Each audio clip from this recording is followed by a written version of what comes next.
धाकड़ खबर, बेखौफजुमा बेबाक अंदाज। धाकड़ खबर के न्यूज रूम से मैं आपके साथ हूं अकरम रईस खान। 10-11 घंटे, कुछ लोग बता रहे हैं 12 घंटे चली लंबी पूछताछ के बाद आखिर गृह राज्य मंत्री अजय कुमार मिश्रा उर्फ टेनी पहलवान के बेटे को गिरफ्तार कर लिया गया। यानी कि मैं बात कर रहा हूं आशीष कुमार मिश्रा उर्फ मोनू की। उसको मजिस्ट्रेट के सामने पेश करने के बाद जेल भेज दिया गया है। उसकी रिमांड पर अब सोमवार को सुनवाई होगी। क्या पुलिस को रिमांड मिल पाएगी या उसको जमानत मिल जाएगी, अभी कुछ कहना दूर की कौड़ी हो सकती है। लेकिन हम कुछ और मुद्दा आपके सामने रखने जा रहे हैं। गिरफ्तारी के बाद जिस तरीके का बयान डीआईजी उपेंद्र अग्रवाल की ओर से दिया गया है, उसी को लेकर कई सारे सवाल पैदा हो रहे हैं। तो पहला ये बात कि वो सवाल क्या पैदा हो रहे हैं और क्या इससे पहले भी इसी तरीके के सवाल उत्तर प्रदेश में पैदा हो चुके हैं पुलिस को लेकर, और वो सवाल तो सीधे तौर पर उत्तर प्रदेश के डीजीपी ओपी सिंह से जाकर जुड़ गए थे। तो दोनों चीजें वीडियो के जरिए आपके सामने रखने जा रहा हूं। सबसे पहले चलते हैं आशीष कुमार मिश्रा उर्फ मोनी की गिरफ्तारी के बाद किस तरीके का बयान दिया है उपेंद्र अग्रवाल ने।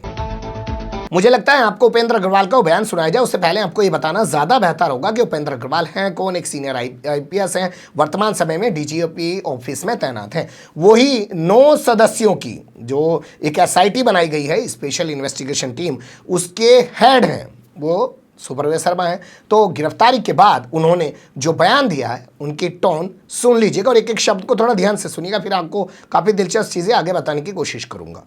के बाद हम लोगों ने पाया कि वो नॉन कॉपरेशन कर रहे हैं, सहयोग नहीं कर रहे हैं, कई सारी बातें नहीं बताना चाह रहे हैं।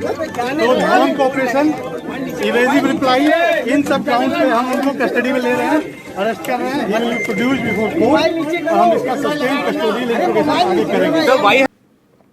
सुन लिया आपने, बड़े सम्मान के साथ हमने उनको गिरफ्तार कर लिया है। वो हमारा सहयोग नहीं कर रहे थे, कॉपरेट नहीं कर रहे थे, कॉपरेट नहीं कर रहे थे, नहीं कर रहा था, कर रहा था, क्यों नहीं बोला गया? इतने बड़े हत्याकांड का आरोपी है, उसके बारे में इतने सम्मान के शब्द क्यों दिए जा रहे हैं? सम्मान के शब्द देने से पहले आपने देखा होगा पुलिस ने बाकायदा सम्मान उसके घर पे जाकर चिपकाया, कहा कि वो बृहस्पतिवार को नोटिस चिपका के कहा कि शुक्रवार को वो हाजिर हो। शुक्रवार को हाजिर नहीं हुआ, फिर उसके बाद दोबारा नोटिस चिपकाया उसके घर पे ले जाके, कहा कि वो शनिवार को हाजिर हो। शनिवार को वो हाजिर हुआ, पिछले दरवाजे से पहुंचा, लाव लश्कर के साथ, पुलिस वालों के साथ और बाहर भाजपाइयों की फौज लेके जो उसके समर्थन में नारेबाजी करे। तो उसके बाद पुलिस वालों ने अंदर बैठा के चाय कॉफी समोसे न जाने क्या क्या खिलाए पिलाए होंगे। 11 घंटे तक लंबी पूछताछ की और रात में उसको गिरफ्तार करके जेल भेज दिया। यहाँ सवाल ये भी है कि रात को ही जेल भेजने की क्या जरूरत थी? 24 घंटे थे आपके पास, आपके सामने। दिन में 10-11 बजे वो हाजिर हुआ था, तो आप 10-11 बजे से पहले उसको मजिस्ट्रेट के सामने दिन में पेश कर सकते थे। लेकिन गृह राज्य मंत्री का बेटा था, तो रात को हवालात में रखने की हिम्मत पुलिस वालों की नहीं हो पाई होगी। उन्हें लगा होगा फटाफट मजिस्ट्रेट के घर पे पेश कर दो, मजिस्ट्रेट के घर पे पेश करके उसको रात में ही जेल भेज दिया गया। लेकिन ऐसा नहीं है कि सिर्फ पुलिस की उसके साथ इतने सम्मानपूर्वक उसके घर पे जाके नोटिस चस्पा कर रही थी, सम्मानपूर्वक ऐसे बयान डीआईजी उपेंद्र अग्रवाल दे रहे हैं जो एसआईटी को हेड कर रहे हैं। आप सोचिए अंदर बैठ के किस तरीके की भाषा में। अरे सर, अच्छा ये बताइए, आप गृह राज्य मंत्री के बेटे हैं, देखिए हम आपको कुछ कहेंगे, पुलिस उन्हीं के अंडर में आती है और बेकार में हमारी जान को मुसीबत हो जाएगी, हम आपके साथ कोई बदतमीजी नहीं करेंगे। बताइए उस वक्त आप कहाँ थे? अच्छा, आप कहाँ थे?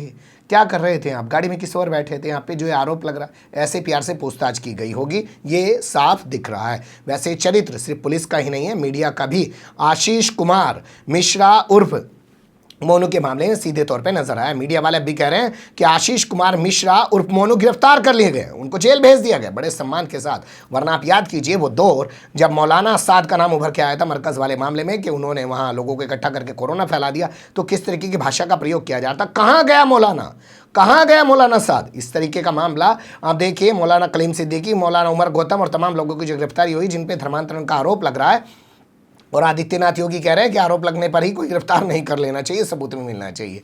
तो उनको गिरफ्तार करके जेल में डाल दिया। और उनके मामले में मीडिया किस तरीके की भाषा बोल रहा है, भाजपा किस तरीके की पूरी भगवा जो गैंग है वो किस तरीके की भाषा बोल रहे हैं, ये किसी से ढकी छुपी नहीं है। वर्तमान समय में एक नाम कानपुर से उभर के सामने आया, एक सीनियर IAS हैं जो वर्तमान समय में उत्तर प्रदेश रोडवेज के चेयरमैन है, यानी कि सेक्रेटरी लेवल के एक अधिकारी हैं। नाम है मोहम्मद इफ्तिखारुद्दीन। उनके मामले में भी मीडिया की लैंग्वेज आप देख सकते हैं। कहाँ छिपा हुआ है जो है IAS मोहम्मद इफ्तिखारुद्दीन, क्यों जवाब नहीं दे रहा? अपने घर में कमिश्नर रहते हुए कानपुर के अंदर धर्मांतरण का पूरा गैंग उसने चला रखा था, पूरा एक धंधा उसने चला रखा था, और वहां बैठकर उसने धर्म का एक अड्डा बना रखा था।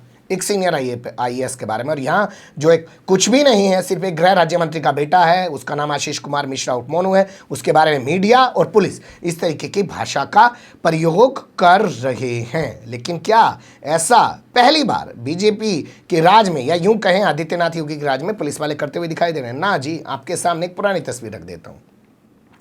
2018 आपको याद है, याद होगा ज़रूरी, उस वक्त आपको एक लड़की याद होगी जो पहुंच गई थी सीधे सीएम के आवास के बाहर लखनऊ में। वहाँ पे जाके उसने अपने ऊपर मिट्टी का तेल डाल के आग लगाने की कोशिश की। खैर पुलिस वालों ने उसको बचा लिया। बाद में पता चला कि उन्नाव के अंदर पुलिस वालों ने उसके पिता को पीट पीट कर मौत के घाट उतार दिया है।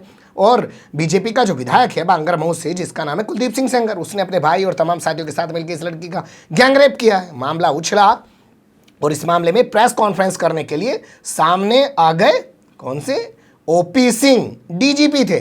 आजकल आप देख रहे होंगे टीवी पे बैठे हैं और अपने आप को बता रहे हैं, हाँ मैं उत्तर प्रदेश का DGP रहा हूँ, इस मामले में ऐसा होना चाहिए, वैसा होना चाहिए। अरे आप बैठे किस इंतज़ार में? ये तमाम रिटायर्ड लोग जो होते हैं वो इस इंतज़ार में ही तो बैठे रहते हैं कि सरकार कहीं चिपका दे, कहीं कुछ बना दे, और हम कुछ जो है दाल दलिया हमारा चलता रहे, कोई हमें साहब कहने के लिए आता रहे। 12 अप्रैल 2018 की इस खबर के मुताबिक उन्होंने मुख्य सचिव अरविंद कुमार, बगल में मुख्य सचिव बैठे हैं, चीफ सेक्रेटरी उत्तर प्रदेश के, उनके साथ बैठ के एक प्रेस कॉन्फ्रेंस की और कहा कि कुलदीप सिंह सेंगर माननीय विधायक, पहले सुन लीजिए। जैसा कि आपको बताया गया, हम लोगों ने जो माननीय विधायक के विरुद्ध जो बलात्कार का आरोप लगाया गया है, जो चार्ज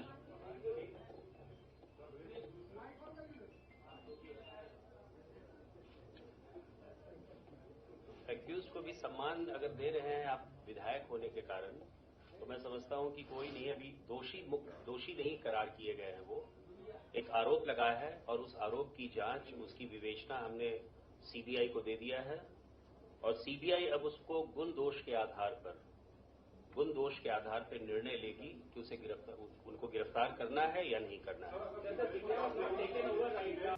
सुन लिया आपने, पत्रकार ने ऐतराज किया तो वो उस पर सफाई भी दे रहे हैं, आगे उस अपनी बात को दमदार तरीके से रख भी रहे हैं, शर्मा नहीं रहे हैं। कह रहे हैं कि अभी उन पे आरोप लगा है, दोषी तो साबित हुए नहीं है, विधायक हैं, माननीय कहना और सम्मान के शब्द का इस्तेमाल करना क्या बुरा है? तो सम्मान का शब्द का इस्तेमाल उपेंद्र अग्रवाल भी कर रहे हैं और सम्मान के शब्द का इस्तेमाल गैंगरेप के आरोपी, जो बाद में दोषी भी ठहराया गया और अब जेल में पड़ा हुआ है, सदस्यता उसकी समाप्त हो चुकी है, नाम है कुलदीप सिंह सेंगर, उसके बारे में सीधे उत्तर प्रदेश के DGP रहते हुए OP सिंह ने भी बोले थे। तो ये पुलिस का पहली बार कोई चरित्र सामने नहीं आ रहा है। इसे दूसरे तरीके से भी आप समझ सकते हैं। OP सिंह जो उस वक्त DGP थे वो जाति से राजपूत थे, यानी कि ठाकुर थे। कुलदीप सिंह सेंगर जाति से राजपूत हैं, ठाकुर हैं। और उत्तर प्रदेश के CM आदित्यनाथ योगी भी जाति से राजपूत यानी कि ठाकुर हैं। तो ठाकुर विधायक पर जब आरोप लगे तो ठाकुर DGP की जबान से निकला माननीय विधायक। तो अब यहाँ जो उपेंद्र अग्रवाल है, आप जानते हैं ना अग्रवाल कौन होते हैं? अग्रवाल गुप्ता, तमाम बंधुओं को आप जानते हैं, व्यापारी वर्ग से ताल्लुक़ रखते हैं, और वो आशीष कुमार मिश्रा की गिरफ्तारी के बारे में अगर जानकारी दे रहे हैं और सम्मानजनक शब्दों का प्रयोग कर रहे हैं, तो क्या गलत कर रहे हैं? कुछ गलत तो कर नहीं रहे हैं। जब DGP ऐसे बोल रहा था, अगर एक DIG ऐसे बोल रहा है तो क्या फ़र्क पड़ता है? लेकिन ये तमाम चीज़ें दिखाती हैं उत्तर प्रदेश में कि जिसके पास आज वर्तमान समय की जो सत्ता है, ताकत रखता है वो शख्स, उनके सामने ये DGP हों चाहे DIG हों, इसी तरीके की सम्मानजनक भाषा का प्रयोग करते हैं। बड़ा सवाल ये, क्या औरों के लिए भी ऐसा ही प्रयोग करेंगे? करके दिखाइए ना। सभी तो आपकी नज़र में आरोपी हैं जब तक दोषी साबित नहीं हो जाते हैं। ये खबर उभर रही थी, मुझे लगा इससे आपको रूबरू कराया जाना चाहिए। बने रहिएगा धाकड़ खबर के साथ। फिलहाल कमेंट्स के रूप में आप लोग अपनी राय दे सकते हैं, खबर को लाइक कर सकते हैं, चैनल को सब्सक्राइब कर सकते हैं और ज़्यादा से ज़्यादा हमारी खबरों को शेयर कर सकते हैं। फिर ऐसे ही किसी सुलगते हुए या उलझते मुद्दे लेकर मैं आपके सामने हूँगा हाजिर। फिलहाल अभी मुझे दें इजाज़त।